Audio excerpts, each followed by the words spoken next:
On se retrouve aujourd'hui avec une nouvelle vidéo qui est donc un make-up. Ça fait assez longtemps que j'en ai pas fait sur ma chaîne, donc je suis hyper contente de vous retrouver aujourd'hui avec ce genre de vidéo. Donc c'est un make-up réalisé avec certaines nouveautés de la marque Kat Von D et bien d'autres choses. Je vous montre comment j'ai réalisé donc ce look en espérant que ça vous plaise. Avant de partir et avant de commencer cette vidéo, n'hésitez surtout pas à vous abonner, à liker et continuer de regarder la vidéo. Je vous fais d'énormes bisous et on se retrouve dans une prochaine vidéo. Bye.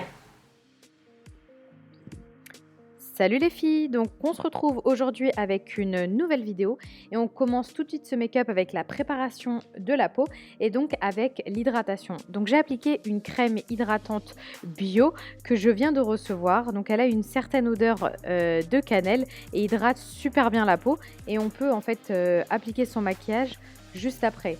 Je l'applique un peu comme un primer et c'est donc la crème visage teint éclat de la marque HNB Paris. Donc on commence le make-up des yeux avec les sourcils. Pour cela, j'ai utilisé mon produit Deep Brow de chez Anastasia et le pinceau qui va avec. Pour les yeux, j'ai utilisé une base à paupières. Toujours lorsque vous avez la peau grasse et que vous voyez que vos fards ne tiennent pas toute la journée, je vous conseille vraiment d'utiliser une base à paupières. Ensuite, j'ai pris donc ma palette Shade and Light de chez Kat Von D qui est déjà arrivée en France et qui arrive en magasin le 28 janvier 2017. Donc c'est uniquement disponible chez Sephora et vous verrez vraiment la collection de produits est juste dingue. Donc pour commencer ce make-up, j'ai décidé déjà d'unifier ma paupière avec le pinceau contour des yeux de la même marque. Pour cela, j'ai utilisé le marron le plus clair, en fait, celui qui se rapprochait de la couleur de ma peau. Et j'ai pris donc un marron orangé avec un gros pinceau estompeur de chez MAC que j'ai appliqué donc vraiment dans le creux, mais pas de manière précise. Ensuite, j'ai pris un marronné que j'applique dans le creux, comme vous pouvez le voir de façon beaucoup plus précise, avec un pinceau de chez Zoeva.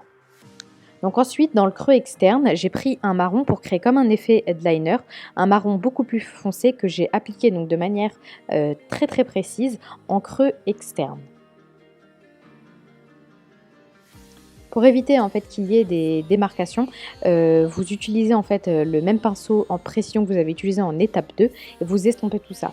Par contre, lorsque vous travaillez avec des couleurs foncées, je vous conseille vraiment d'y aller vraiment avec parcimonie parce qu'une fois que vous vous êtes trompé, c'est terminé, c'est mort.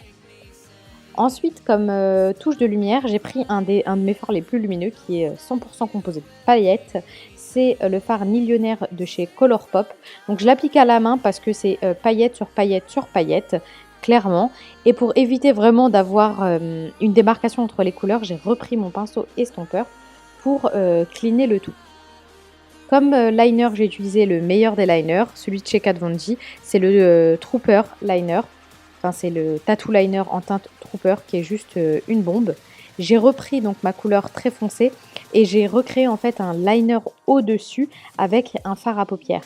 Ça permet en fait de donner une forme d'amande aux yeux et j'aime beaucoup le résultat.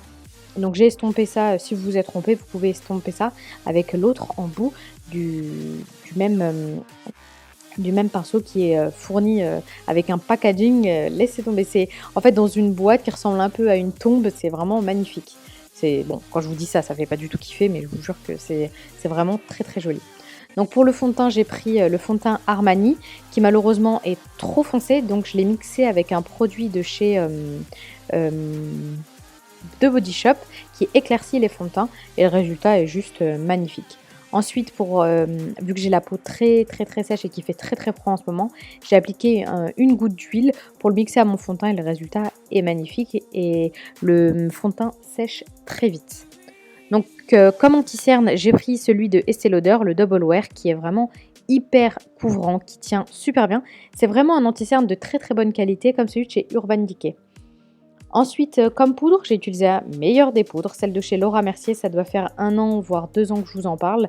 Et j'en ai parlé dans mes favoris de 2016. C'est une poudre de super bonne qualité et elle vaut totalement son prix.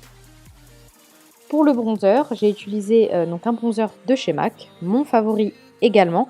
Donc c'est le Studio Carblend en teinte dark que j'applique avec un gros pinceau qui ressemble énormément à ceux de chez Real Technique, mais c'est pas vraiment de ceux de chez Real Technique, ils sont pas très chers. Je crois que vous pouvez trouver les mêmes chez, chez AliExpress, mais je vous laisserai en barre d'infos là où je me les suis procurés. Donc comme vous pouvez le voir, ce bronzer a un résultat vraiment magnifique. Pour le contouring, on va faire ça vraiment de manière hyper légère, sans barre. Donc pour cela, j'applique un bronzer de couleur en fait neutre que j'ai dans ma palette Smashbox Special Contouring avec un pinceau estompeur. C'est un pinceau duo fibre, donc celui-ci vient de chez MAC, mais vous pouvez trouver le même chez ELF. Pour le blush, j'ai utilisé un blush très rosé. Pour vraiment l'appliquer en légèreté, j'ai utilisé le même pinceau et comme ça fond en fait toutes les matières. Pour l'illuminateur, à croire que je suis vraiment sponsorisée par MAC, c'est encore un produit de chez MAC. C'est l'illuminateur Eau Darling qui est malheureusement une édition limitée, qui est juste magnifique et que j'ai appliqué avec un pinceau de chez Emma. Ce fan brush vraiment m'a coûté je crois 2-3 euros et ça fait des années que je l'ai, des années que je le lave. Il est vraiment top.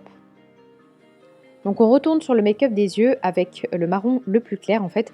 En ras de cils inférieur, pour pas qu'il soit vide, en fait, vous allez utiliser les mêmes couleurs que vous avez appliquées en haut, mais en bas.